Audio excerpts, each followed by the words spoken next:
conectados todo el tiempo. Compartimos, comentamos, reaccionamos, pero muchas veces no vemos lo que hay del otro lado de la pantalla. El ciberbullying es una forma de violencia silenciosa que afecta a miles de adolescentes. Duele, lastima y muchas veces se esconde en la sombra digital.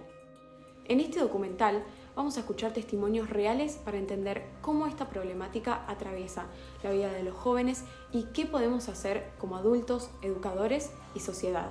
Comenzamos con Rocío Castillo, psicopedagoga, docente y tutora del Colegio Northfield, que nos cuenta cómo el ciberacoso impacta directamente en las aulas y en la vida emocional de sus alumnos.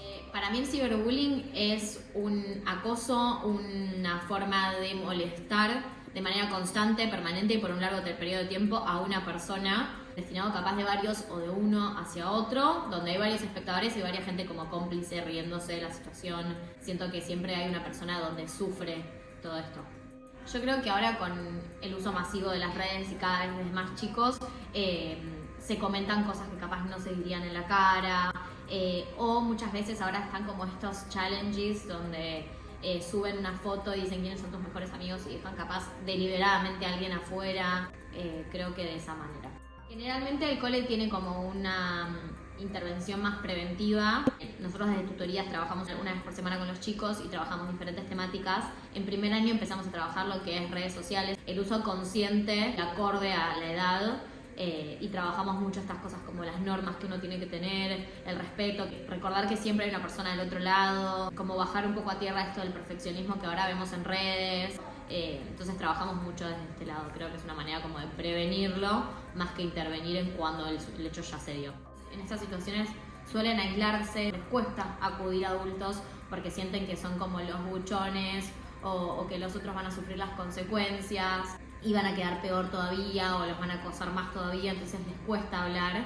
Pero también en lo social y en lo académico bajan un montón su rendimiento porque se empiezan a mostrar más inseguros, lo que se retraen, que académicamente rinden menos, que están más pendientes a lo que ven el resto. Les cuesta mucho pedir ayuda. Muchas veces vienen profesionales no solo desde el área digital y el uso de redes, sino también desde lo psicológico y el acompañamiento y el uso social de todas estas cosas. También se trabaja mucho con la familia para que la familia tenga acceso a las redes sociales de los chicos, sobre todo cuando son más chicos, como para estar como acompañando y tener ir tejiendo una red de contención para prevenir estas situaciones.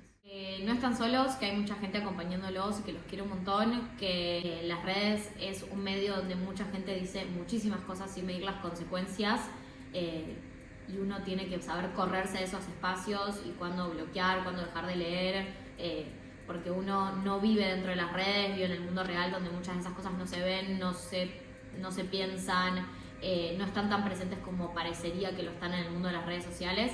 Y que busquen ayuda porque a todos nos ha pasado alguna situación similar.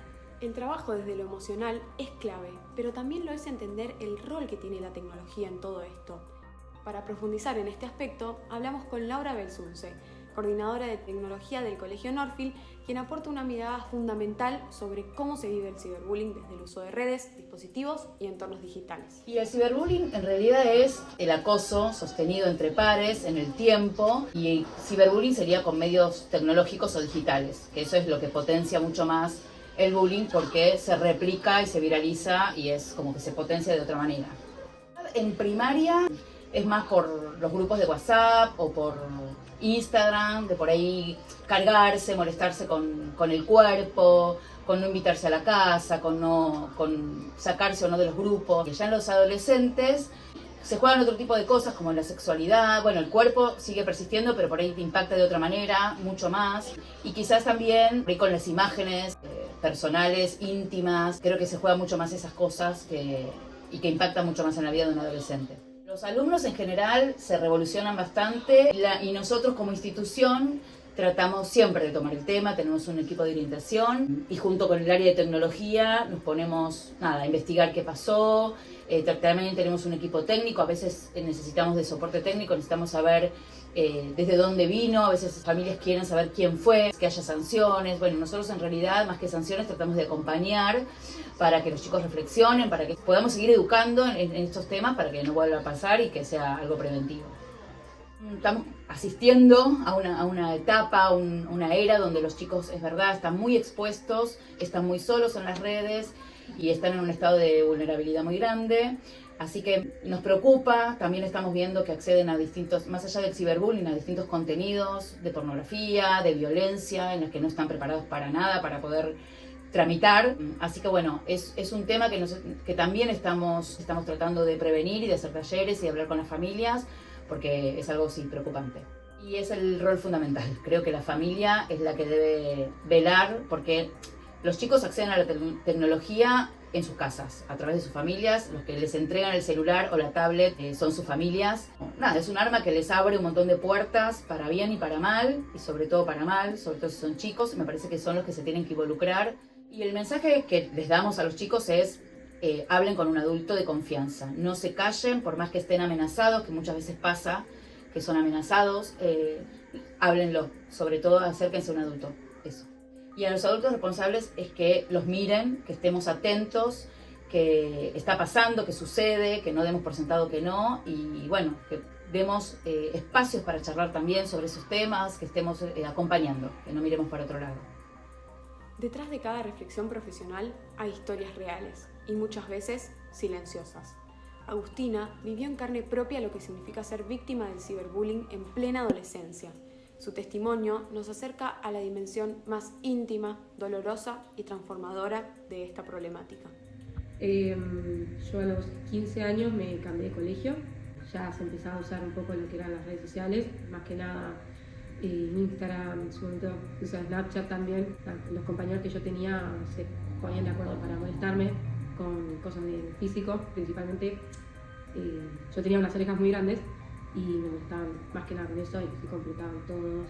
Me empezaron a molestar otros compañeros de otros grados, o sea, más grandes o más chicos, así que bueno, fue como agrandándose toda la situación. Yo nueva en el colegio, era una mezcla de todos sentimientos negativos, porque eran los nervios de estar entrando a un nuevo colegio, y ya me había pasado en el anterior, no desde las redes sociales, sino en el cara a cara, y esperaba que cambiándome de colegio no volviera a pasar, pero con las redes sociales era más intenso, porque todos se escondían atrás de la pantalla para decirme lo que no se animaban a decirme en persona.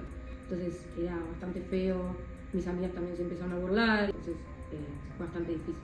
La autoestima me afectó mucho, de hecho es la razón por la que años después tomé la decisión de operarme, una cirugía estética, porque era mucho el peso de las molestias, y capaz me tapaba el pelo, todo, y trataba de evitarlo todo el tiempo. Y era molesto también saber que no paraban, porque al ser por mensaje en las redes sociales no era algo que yo podía frenar, entonces era terrible. Al principio se lo contaba a las maestras del colegio y la verdad que no recibía mucha ayuda de su parte. Se lo terminé contando a mi mamá, que después lo terminaron también con mi papá, y ahí fuimos todos los tres a hablar al colegio y ahí se tomaron más medidas, pero es como, hubo que llegar a un punto límite para que se pudiera hacer algo. Se empezaron a tomar medidas, como más charlas con los compañeros, capaz no mandando al frente quién había hecho las cosas, pero que se tomara un poco más de conciencia. Se investigó mucho más sobre lo que era el ciberbullying, porque era bastante nuevo, y nada, sirvió a modo de concientizar para que no le pase a otro a futuro. Primero, que pida ayuda y que no aguante hasta el último minuto, que no lo deje pasar, porque se vuelve peor y es más difícil frenarlo, pero que pida ayuda, que no piense que es menos, o que no piense que no importa, porque importa y porque puede afectar en muchos sentidos.